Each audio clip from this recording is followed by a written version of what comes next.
ನಮಸ್ಕಾರ ಕರ್ನಾಟಕ. ಒಂದಷ್ಟು ಅನುಮಾನಗಳು ಜನರಲ್ಲೂ ಸಹ ಮೂಡಿದೆ, ನಮ್ಮಲ್ಲೂ ಸಹ ಅನುಮಾನಗಳು ಮೂಡಿದೆ. ಅದಕ್ಕೆ SIT ಸರ್ಕಾರ ತನಿಖೆಯ ಪ್ರಕ್ರಿಯೆ ಉತ್ತರ ಕೊಡಬೇಕಾಗಿದೆ.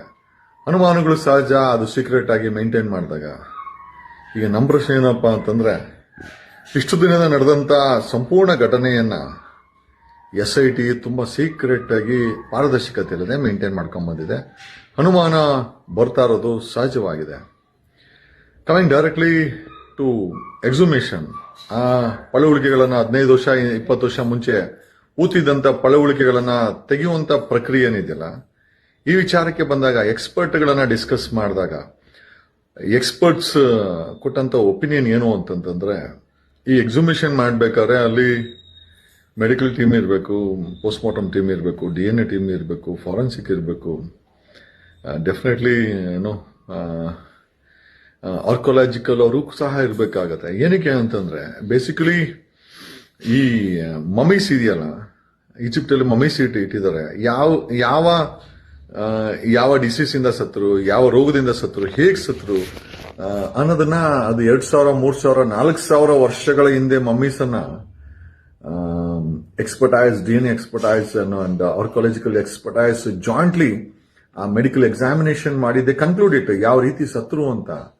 ಸೊ ಪ್ರಶ್ನೆ ಏನಪ್ಪಾ ಅಂತಂದ್ರೆ, ಇಲ್ಲಿ ಸಹ ಧರ್ಮಸ್ಥಳದಲ್ಲಿ ಸಿಕ್ಕಂತ ಪಳೆಯುಳಿಕೆಗಳು ಅಥವಾ ಸ್ಕೆಲಿಟನ್ಸ್ ಅಥವಾ ಹ್ಯೂಮನ್ ಬೋನ್ಸ್, ಹ್ಯೂಮನ್ ರಿಮೇನ್ಸ್ ಏನಿದೆ, ಅದು ತೆಗಿಬೇಕಾದ್ರೆ ಸಿಕ್ಕಿದ ತಕ್ಷಣ ತುಂಬಾ ಸೂಕ್ಷ್ಮವಾದಂತ ಎಕ್ಸ್ಪರ್ಟೈಸ್ ಗಳನ್ನ ಬಳಸಿ ಅದನ್ನ ತೆಗಿಬೇಕಾಗಿತ್ತು. SITಯ ಉದ್ದೇಶ ತನಿಖೆ ಆಗಿರ್ಲಿಲ್ಲ ಅಂತ ನಮಗನ್ನಿಸ್ತಾ ಇದೆ. ಯಾಕೆ ಅಂತಂದ್ರೆ, ಅವರು ಆ ಪಳೆಯುಳಿಕೆಗಳನ್ನ ತೆಗಿಲಿಕ್ಕೆ ಬಳಸಿದ್ದು ಸ್ಪೀಡ್ ಆಗಿ JCBಗಳನ್ನ.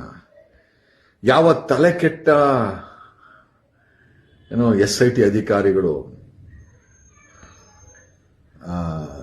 ಎವಿಡೆನ್ಸ್ಗಳನ್ನ, ಪಳೆಯುಳಿಕೆಗಳನ್ನ ಸಂರಕ್ಷಿಸಬೇಕಾದಂತ SIT ಅಧಿಕಾರಿಗಳು, ತಮ್ಮ ತಲೆಯನ್ನು ಉಪಯೋಗಿಸಬೇಕಾದಂತ SIT ಅಧಿಕಾರಿಗಳು JCBಗಳನ್ನ ಪೊಕ್ಲೇನ್ ತಗೊಂಡ್ಬಂದು, ಯಾರಾದ್ರೂ ನೀವು ನೋಡಿದಿರ?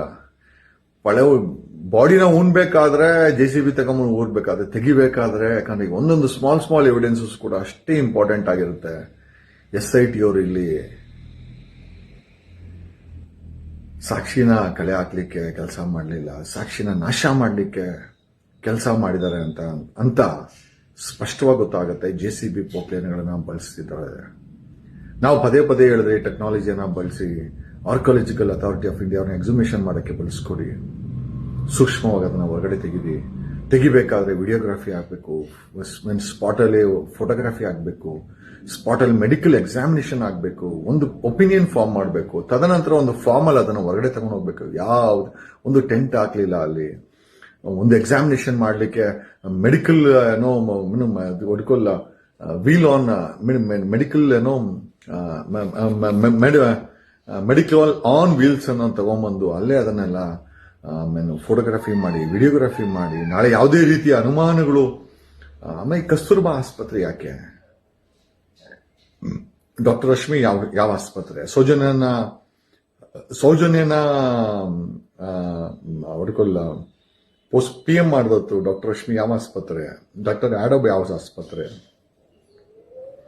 ಯಾಕೆ ಅದೇ ಜಾಗದಲ್ಲಿ, ಯಾವ ಜಾಗದಲ್ಲಿ ಕೊಲೆಗಾರರ ಇನ್ಫ್ಲೂಯೆನ್ಸ್ ಇದೆಯೋ ಅದೇ ಜಾಗದಲ್ಲಿ, ಅದೇ ಮಣಿಪಾಲ್ ಕಸ್ತೂರ್ಬಾ ಹಾಸ್ಪಿಟಲ್ ಅಲ್ಲಿ ಪಳೆಯುಳಿಕೆಗಳನ್ನ ಇಡ್ಲಿಕ್ಕೆ ಡಿಸೈಡ್ ಮಾಡಿದವರು ಯಾರು?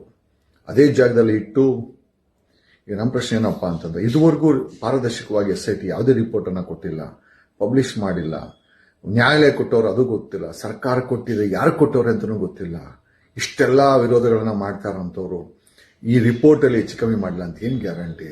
ಓಪನ್ ಎಲ್ಲರ ಮುಂದೆ JCBನ ಪೊಕ್ಲೇನ್ಗಳನ್ನ ಬಳಸಿ ಅಲ್ಲಿದ್ದಂತ ಎಂಟೈರ್ ಎಕ್ಸುಮೇಷನ್ ಬಾಡಿಗಳನ್ನು ಮಾಡಬೇಕಾದಂತ ಸರ್ವನಾಶ ಮಾಡಿ ಸಿಕ್ಕಿಲ್ಲ ಅಂತ ರಿಪೋರ್ಟ್ ಕೊಟ್ಟು, ಸಿಕ್ಕಿರಂತದನ್ನ ಬಚ್ಚಿಟ್ಟು, ಆ ಸಿಕ್ಕಿರಂತದ್ದು ಗಂಡು ಅಂತ ಹೇಳಕ್ಕೆ ಯಾರು ಮಾಡಿದ್ದು? ರೋಲ್ಸ್ ಅಂಡ್ ರೆಸ್ಪಾನ್ಸಿಬಿಲಿಟಿ ಯಾರು? ಆ DNA ಎಕ್ಸ್ಪರ್ಟ್ಸ್ ಯಾರು? ಎಲ್ಲಿಂದ ಕರ್ಕೊಂಡ್ ಬಂದಿದ್ರಿ? ಎಷ್ಟು ಎಕ್ಸ್ಪರ್ಟೈಸ್ ಇದೆ? ಅವ್ರು ನಿಜವಾಗ್ಲೂ ಅದನ್ನ ಮಾಡಿದ್ರ? ಆಮೇಲೆ if I am not wrong, ಅಲ್ಲಿದ್ದಂತ ಸಿಕ್ಕಂತ ಸ್ಕೆಲಿಟನ್ಗಳನ್ನ ಕಸ್ತೂರ್ಬಾ ಹಾಸ್ಪಿಟಲ್ ಇಟ್ರ ಅಥವಾ ಬದಲಾಯಿಸಲಿಕ್ಕೆ ಇಷ್ಟೆಲ್ಲ ಸೀಕ್ರೆಟ್ ಆಗಿ ಸರ್ಕಾರ SIT ಕುತಂತ್ರ ಮಾಡಿದ್ಯಾ? If I am not wrong, ಅಲ್ಲಿ ಸಿಕ್ಕಿರುವಂತ ಏನೋ ಪಳೆಯುಳಿಕೆಗಳನ್ನ ಕಸ್ತೂರ್ಬಾ ಹಾಸ್ಪಿಟಲ್ ಅಲ್ಲಿ SIT ಅವರು ಇಷ್ಟು ದೊಡ್ಡ ಗ್ಯಾಪ್ ಅನ್ನ ಕೊಟ್ಟಿರೋದು ನೋಡಿದ್ರೆ, ಪಾರದರ್ಶಕ ಇಳಿದ್ರೆ ನೋಡಿದ್ರೆ, ನೀವು ತಗೊಂಡಿರುವಂತ ಪಳೆಯುಳಿಕೆಗಳನ್ನ ಡೆಸ್ಟ್ರಾಯ್ ಮಾಡಿ ಅಲ್ಲಿ ರೀಪ್ಲೇಸ್ಮೆಂಟ್ ಮಾಡಕ್ಕೆ ಏನಾದ್ರು ಕಸ್ತೂರ್ಬಾ ಹಾಸ್ಪಿಟಲ್ ಅನ್ನ ನೀವು ಬಳಸ್ಕೊಂತ ಇದ್ದೀರಾ? ಪಾರದರ್ಶಕತೆಯನ್ನ ಜನಗಳ ಹತ್ರ ಕಾಪಾಡ್ತಾ ಇಲ್ಲ ಅಂತಂದ್ರೆ ನೀವೇನಾದ್ರೂ ಗೇಮ್ ಆಡ್ತಾ ಇದ್ದೀರಾ? ಇಲ್ಲಿ ಎವಿಡೆನ್ಸ್ ಕಲೆ ಹಾಕಿ ಎಕ್ಸಿಬಿಷನ್ ಮಾಡಿ ಟೆಕ್ನಿಕಲ್ ಆಗಿ ಎಕ್ಸ್ಪರ್ಟೈಸ್ ಅನ್ನ ಬಳಸಿ ಮತ್ತೆ ಟೆಕ್ನಾಲಜಿನ ಬಳಸಿ ಅಂತಂದ್ರೆ JCBಗಳನ್ನ ತಗೊಂಡ್ಬಂದು ಅಲ್ಲಿ ಅಕ್ಕಪಕ್ಕ ಇದ್ದಂತ JCBನ ಬಳಸಿದ್ರೆ ಒಂದು ಎಕ್ಸಿಬಿಷನ್ ಮಾಡಕ್ಕೆ ಅಕ್ಕಪಕ್ಕ ಸ್ಕೆಲೆಟಲ್ಸ್ ಎಲ್ಲ ಡಿಸ್ಟ್ರಾಯ್ ಆಗ್ತದೆ. ಎಷ್ಟರ ಮಟ್ಟಿಗೆ SIT ಎವಿಡೆನ್ಸ್ ನ ಡಿಸ್ಟ್ರಾಯ್ ಮಾಡಿದೆ? ರಿಪೋರ್ಟ್ ಯಾರು ಕೊಡ್ತಾ ಇದ್ದೀರಾ? ವಿರೋಧ ಪಕ್ಷದವ್ರು ಕೊಡ್ತಾ ಇದ್ದೀರಾ? ಕೊಲೆಗಾರರು ಕೊಡ್ತಾ ಇದ್ದೀರಾ? ಸರ್ಕಾರ ಕೊಡ್ತಾ ಇದ್ದೀರಾ? ಸರ್ಕಾರದಲ್ಲಿ ಯಾರು ಕೊಟ್ಟಿದ್ದಾರೆ? ಸರ್ಕಾರ ಯಾಕೆ ಬಚ್ಚಿಟ್ಟಿದೆ? ಪಾರದರ್ಶಕತೆ ಯಾಕಿಲ್ಲ? ಕಸ್ತೂರ್ಬಾ ಹಾಸ್ಪಿಟಲ್ ನ ಚೂಸ್ ಮಾಡಿದ್ ಯಾರು? ಅಲ್ಲಿರುವಂತ ಪಳೆಯುಳಿಕೆಗಳು ಬದಲಾವಣೆ ಆಗಿಲ್ಲ ಅಂತ ಹೆಂಗ್ ಪ್ರೂವ್ ಮಾಡ್ತೀರಾ? ಬದಲಾವಣೆ ಆಗಿದೆ ಅಂತ ನಾವು ಕೇಳಿದ್ರೆ ಇಲ್ಲ ಅಂತ ಹೇಳಲಿಕ್ಕೆ ನಿಮ್ಮ ಹತ್ರ ಏನ್ ಸಾಕ್ಷಿ ಇದೆ, ಆಧಾರ ಇದೆ?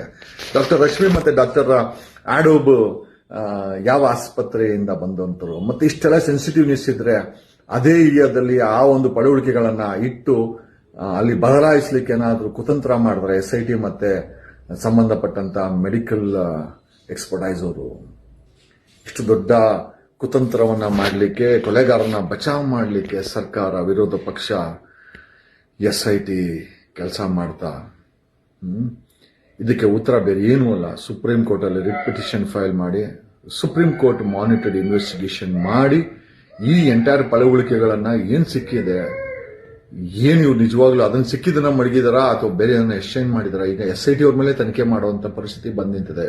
Then we need an investigation on SIT ಈಗ. ಯಾಕೆಂದ್ರೆ SIT ಅವರು ಇದುವರೆಗೂ ಪಾರದರ್ಶಕತೆಯಿಂದ ರಿಪೋರ್ಟ್ ಅನ್ನ ಪಬ್ಲಿಷ್ ಮಾಡಿಲ್ಲ, ಬಚ್ಚಿಟ್ಟಿದ್ದಾರೆ. ಪಳೆಯುಳಿಕೆಗಳನ್ನ ಫೋಟೋಗ್ರಫಿ ಮಾಡಬೇಕಾಯ್ತು, ಮಾಡೋರೆಲ್ಲ ಗೊತ್ತಿಲ್ಲ. ಯಾಕಂದ್ರೆ ಸೌಜನ್ಯ ಕೇಸಲ್ಲಿ ಇವರು ಪೋಸ್ಟ್ ಮಾರ್ಟಮ್ ಅನ್ನ ವಿಡಿಯೋನೂ ಮಾಡಿಲ್ಲ, ಫೋಟೋನೂ ಮಾಡಿಲ್ಲ. ಇಲ್ಲೂ ಮಾಡಿದ್ರೆ ಅದೊಂದು ಡಿಫೆನ್ಸ್ ಅನ್ನ ಇಟ್ಕೊಂಡು ನಾಶ ಮಾಡಲಿಕ್ಕೆ ಪ್ರಯತ್ನ ಬೀಳ್ತಿದ್ರು. ಆಮೇಲೆ ಇಷ್ಟು ದಿನ ಆದ್ರೂ ಈ ಒಂದು SIT ರಿಪೋರ್ಟ್ ಅನ್ನ ಸರ್ಕಾರ ಪಬ್ಲಿಷ್ ಮಾಡಿರೋದು ನೋಡಿದ್ರೆ somewhere there is a big game by the government itself. ಹಾಗಾಗಿ ಸುಪ್ರೀಂ ಕೋರ್ಟ್ ಅಲ್ಲಿ ಒಂದು ರಿಟ್ ಪಿಟಿಷನ್ ಫೈಲ್ ಮಾಡಬೇಕಾದಂತ ಅವಶ್ಯಕತೆ ಇದೆ. ಟೀಮ್ ಆಫ್ ಅಡ್ವೊಕೇಟ್ಸ್ ಸಹಾಯ ಮಾಡೋಂಥವ್ರು ಮುಂದೆ ಬರಬೇಕು. ಬರೀ ನಮ್ಮಂತವ್ರನ್ನ ಮುಂದೆ ಬಿಟ್ಟು ನೀವುಗಳೆಲ್ಲ ಬರೀ ಕಮೆಂಟು ಇದರಲ್ಲಿ ನಿಂತ್ಕೊಂಡ್ರೆ we need to take this matter to it. SIT ನ ಸಂಪೂರ್ಣವಾಗಿ ಸರ್ಕಾರ ಮತ್ತೆ ಐ ಥಿಂಕ್ ಕೊಲೆಗಾರರ ಪರವಾಗಿ ಒಂದು ದೊಡ್ಡ ಟೀಮು, ಅದು ಮೀಡಿಯಾದಲ್ಲಾಗಿರ್ಬೋದು ಒಂದು ದೊಡ್ಡ ಗುಂಪು, ಮತ್ತೆ ಜಾಥಾಗಳು ಮಾಡುವಂತ ಗುಂಪು, ಪ್ಲಸ್ SITನೇ ಎವಿಡೆನ್ಸ್ ನ ಕಲೆ ಹಾಕ್ಬೇಕಾದಂತ SITನೇ ಎವಿಡೆನ್ಸ್ಗಳನ್ನ ಡಿಸ್ಟ್ರಾಯ್ ಮಾಡಿಬಿಟ್ಟಿದೆ ಅಂತಂದ್ರೆ ನಮಗೆ ನಿಜವಾಗ್ಲೂ ನಂಬಕ್ಕಾಗ್ತಾ ಇಲ್ಲ. ನಮ್ಮ ಕಣ್ಣು ಮುಂದೆ JCBಗಳನ್ನ ಬಳಸಿ ಆ ಎಕ್ಸಿಬಿಷನ್ ಜಾಗಗಳನ್ನ ನಾಶ ಮಾಡಿದಂಥದ್ದು SIT ಅವರು. ನಿಮ್ಗೆ ಐಡಿಯಾ ಕೊಟ್ಟವ್ರು ಯಾರು? ನಿಮ್ಗೆ ಆದೇಶ ಕೊಟ್ಟವ್ರು ಯಾರು? ನಿಮ್ ರೂಲ್ಸ್ ಏನು? 20 ಜನ SIT ಇದ್ರಲ್ಲ, ನಿಮ್ ರೂಲ್ಸ್ ಏನು, ರೆಸ್ಪಾನ್ಸಿಬಿಲಿಟೀಸ್ ಏನು, ನಿಮ್ಮ ಎಕ್ಸ್ಪರ್ಟೈಸ್ ಏನು? ಯಾವ ಎಕ್ಸ್ಪರ್ಟೈಸ್ ಅನ್ನ ಈ ಮೆಡಿಕಲ್ ಎಕ್ಸಾಮಿನೇಷನ್ ಅಪಾಯಿಂಟ್ ಮಾಡಿದಿರಾ? ಯಾವ ಡೀನ್ ಎಕ್ಸ್ಪರ್ಟ್ಸ್ ಇದಾರೆ? ಯಾವ ಫಾರೆನ್ಸಿಕ್ ಎಕ್ಸ್ಪರ್ಟ್ ಇದ್ದಾರೆ? ಯಾವ ಆರ್ಕಾಲಜಿಕಲ್ ಡಿಪಾರ್ಟ್ಮೆಂಟ್ ಇದ್ದಾರೆ? ಯಾರಿದ್ದಾರೆ? ಆಮೇಲೆ ಇಷ್ಟು ದಿನ ನೀವು ಅಲ್ಲಿ ಇಟ್ಟಿರುವಂತ ಪಳೆಯುಳಿಕೆಗಳು ಚೇಂಜ್ ಆಗಿಲ್ಲ ಅಂತ ಏನ್ ಗ್ಯಾರಂಟಿ? ನೀವು ಗೇಮ್ ಮಾಡಿಲ್ಲ ಅಂತ ಏನ್ ಗ್ಯಾರಂಟಿ? ಇಷ್ಟು ದಿನ ಆದ್ರೂ ರಿಪೋರ್ಟ್ಸ್ ಅನ್ನ ಸಾರ್ವಜನಿಕ ವಲಯದಲ್ಲಿ ಕೊಡೋದಕ್ಕೆ ಕಾರಣ ಏನಿದೆ? What is the valid reason you have not submitted report in a public domain? It's time for ಅಷ್ಟು ನಮ್ಗೆಲ್ಲರಿಗೂ SIT ಮೇಲೆ, ಸರ್ಕಾರದ ಮೇಲೆ, ನೀವು ಮಾಡಿರೋ ತನಿಖೆ ಮೇಲೆ ತುಂಬಾ ದೊಡ್ಡ ಅನುಮಾನ ಇದೆ.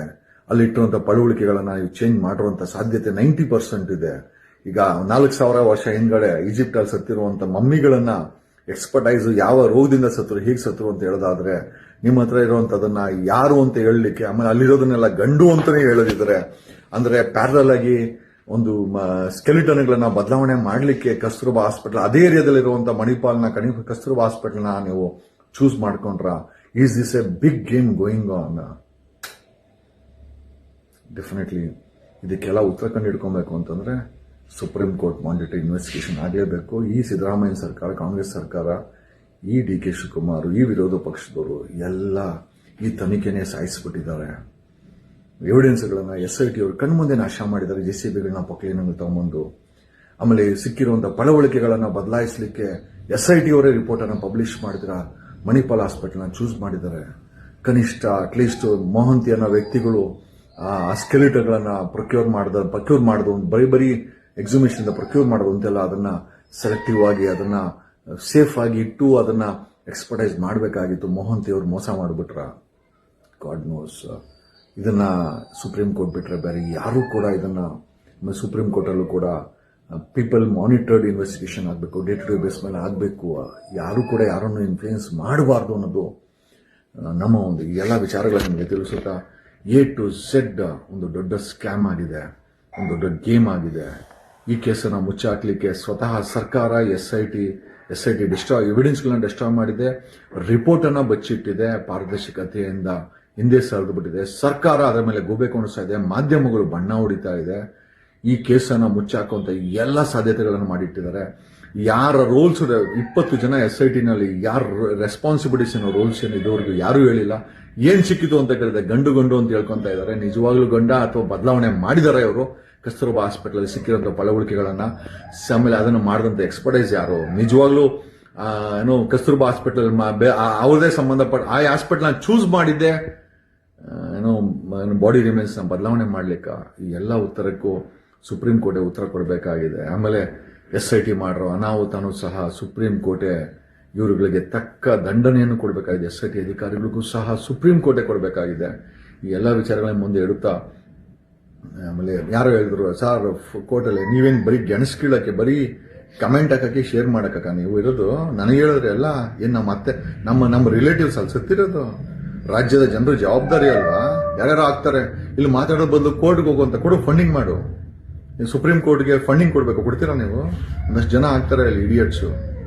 ನೀವು this is a thing, it's a very big responsibility. ಯಾರೋ ಒಬ್ಬರು ಇಬ್ಬರು ಇದನ್ನು ಫೈಟ್ ಮಾಡ್ಲಿಕ್ಕೆ ಆಗಲ್ಲ. People come forward, we can fight. ಇಲ್ಲ ಧರ್ಮಸ್ಥಳ ಹತ್ಯಾಕಾಂಡನ ಸರ್ಕಾರ, ವಿರೋಧ ಪಕ್ಷ, SIT ಖುದ್ದು ಪೊಲೀಸರು ಎಲ್ಲ ಮುಚ್ಚಾಕ್ತಾರೆ. ಧನ್ಯವಾದಗಳು, ಥ್ಯಾಂಕ್ ಯು. ಹೇಳ್ಬೇಕಾದ್ರೆ ನನ್ನ ಧರ್ಮ, ಕೇಳೋದು ಬಿಡೋದು ನಿಮ್ಮ ಕರ್ಮ. ನಮ್ಮ ಕೈಲಾಗಿದ್ದು ನಾವು ಮಾಡಿದೀವಿ, ಮಿಕ್ಕಿದ್ದು ರಾಜ್ಯದ ಜನತೆ ಮೇಲೆ ಬಿಟ್ಟಿದ್ದು. ನೀವು ಬೇಕಾದ್ರೆ ಫೈಟ್ ಮಾಡಿ, ಇಲ್ಲ ಬಿಟ್ಟಾಕಿ. ಥ್ಯಾಂಕ್ಸ್.